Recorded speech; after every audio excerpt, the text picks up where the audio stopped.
झांसी में रविवार रात को रेलवे कर्मचारी के निकाह में प्रेमिका ने हंगामा खड़ा कर दिया। उसका कहना था कि ये निकाह रोका जाए क्योंकि रेलवे कर्मचारी से उसकी शादी हो चुकी है और उनकी 6 साल की एक बेटी भी है। वह अपने साथ उस बेटी को भी लिए थी। विवाद बढ़ने पर पुलिस दूल्हा और प्रेमिका को थाने ले गई। 2 घंटे थाने में पंचायत चली मगर महिला शादी का कोई प्रमाण पत्र नहीं दिखा पाए। इसके बाद रेलवे कर्मचारी को छोड़ दिया गया। इसके बाद निकाह की अन्य रस्में संपन्न हुई। पढ़ाई के दौरान युवक को हुआ इस शक्ल। ये कहानी राजस्थान के डीग जिले की है। यहाँ का एक युवक 2014 में अलवर में रहकर बीटेक की पढ़ाई कर रहा था। महिला ने बताया, युवक मेरे पड़ोस में किराए पर रहता था, उससे मेरी दोस्ती हो गई और फिर संबंध बन गए। इन संबंधों के बारे में मेरे पति को पता चल गया। उसने मुझे मौखिक तलाक दे दिया और युवक से निकाह करा दिया। फिर हम दोनों साथ रहने लगे। 2017 में मैंने एक बेटी को जन्म दिया। 2018 में बीटेक कंप्लीट होने पर युवक मुझे छोड़कर चला गया। आपने बात की उनसे तो आप क्या कह रहे हैं? वो ये कह रहे हैं कि मैं आपसे बात नहीं कर रहा, मैं सर से बात कर रहा हूँ। वो मेरे सामने आना ही नहीं चाहते। तो आप क्या कहाँ पे आई हैं? मैं तो यहाँ मदद के लिए आई थी झांसी। पुलिस से बात किया? की है। क्या कहना है? पुलिस का ये कहना है कि जब आपने मुकदमा कोर्ट में कर रखा तो आप यहाँ क्यों आई हैं? तो पहले आपने मुकदमा कर रखा है। हाँ। लेकिन अब आप क्या चाहते हैं कि शादी हो या ना हो? हाँ, मैं ये चाहती हूँ इसकी शादी ना हो क्योंकि इसने हमारे मतलब कि हमारी जिंदगी बर्बाद कर दी। हमारे 10 साल बर्बाद कर दिए।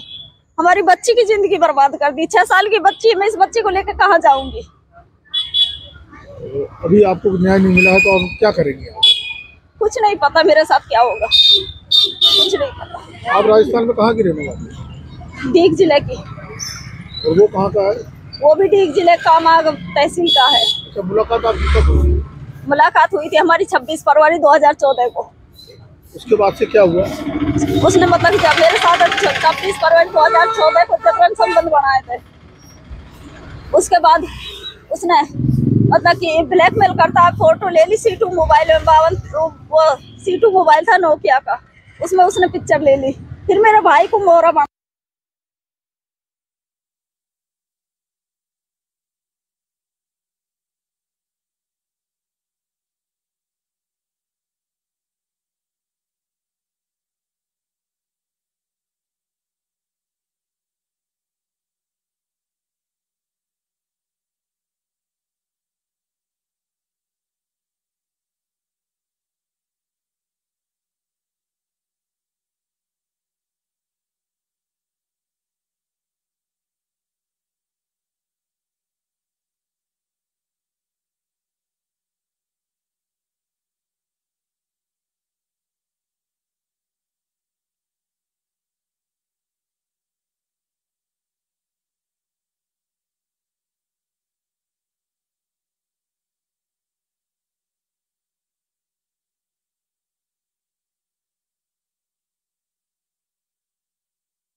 मेरा नाम सर रियाजुद्दीन है, एडवोकेट। कहाँ से हैं आप? पूर्व अध्यक्ष बार एसोसिएशन कामा। जी, कामा कहाँ, किस जिला कौन सा?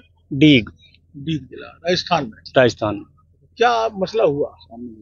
सर ऐसा कोई मसला नहीं है। इन्होंने हमारे खिलाफ, छोटा भाई है उसके खिलाफ मुकदमा दर्ज कराया झूठा। अंसार मोहम्मद। क्या करते हैं वो लोको पायलट है। कहाँ पे पोस्टेड है? वो रायबरेली। क्या हुआ? एक महिला आई है, वो आरोप लगा रही है, क्या मसला है? सर ये तो कोई मसला ही नहीं है। हमारे वहाँ पे तो ये सिस्टम ऐसा चल रहा है कि वहाँ पे आए दिन इस तरीके के झूठे मुकदमाएं होते रहते हैं। और ये भी हमारे खिलाफ इसने झूठा मुकदमा किया जिसमें हमारे यानी कि सुप्रीम कोर्ट दिल्ली से हमें अग्रिम बेल मिली और उसमें चार्जशीट पेश हो गई। चार्जशीट पेश होने के बाद वो ट्रायल फेस कर रहे हैं हम। उसमें जनवरी में डेट है। आपके भाई के ऊपर? क्या सर? आपके ऊपर केस किया था? आपके भाई के ऊपर। तो अब अभी जो स्थितियां हैं, तो वो यहाँ आई थी, शादी रुकवाना चाह रहे हैं। हाँ जी। क्या हुआ उसमें? तो सर शादी तो वो रुकवाएगी कैसे, क्योंकि उसने 164 का जो स्टेटमेंट है ना, वो जो उस टाइम मुकदमा दर्ज कराया था उसमें भी वो पति होने से मना कर रही है। तो फिर ऐसा कोई वो नहीं है कि भाई सिस्टम। कुछ डॉक्यूमेंट इसमें जिसमें वो अंसार गवाह हैं और उसमें कहीं कहीं लिख रहे हैं पति का नाम है। वो उसने फाल्स डॉक्यूमेंट क्रिएट किए हैं। उसके लिए हमने कामा थाने पे मुकदमा दर्ज करा रखा है। वो अंडर इन्वेस्टिगेशन चल रहा है। जैसा होगा उसमें सामने आ जाएगा। तो अभी बहुत से मुकदमे कह अंडर रही है कि बच्ची उसका हम उसकी कैसे मान ले मैम? उसके कहने से थोड़े नहीं मान लेंगे, उसमें हमारा डीएनए के सैंपल भिजवा रखा है पुलिस के द्वारा, वो रिपोर्ट आई नहीं है। वो रिपोर्ट में जो होगा वो देखा जाएगा। बीच में शादी हो रही है तो रिपोर्ट के बीच में सर ऐसा भी कहाँ है इंडिकेटर हमें या फिर कोर्ट का कोई ऐसा यानी कि रूल रेगुलेशन हमें दिखाएं कि आप शादी नहीं कर सकते, ऐसा कोई सिस्टम है भी नहीं है। वो जिस मौखिक शादी की बात कर रही है, क्या मौखिक शादी हुई? मौखिक शादी से तो मैम उसने 164 के स्टेटमेंट में ही मना कर दिया कि भाई शादी हुई नहीं।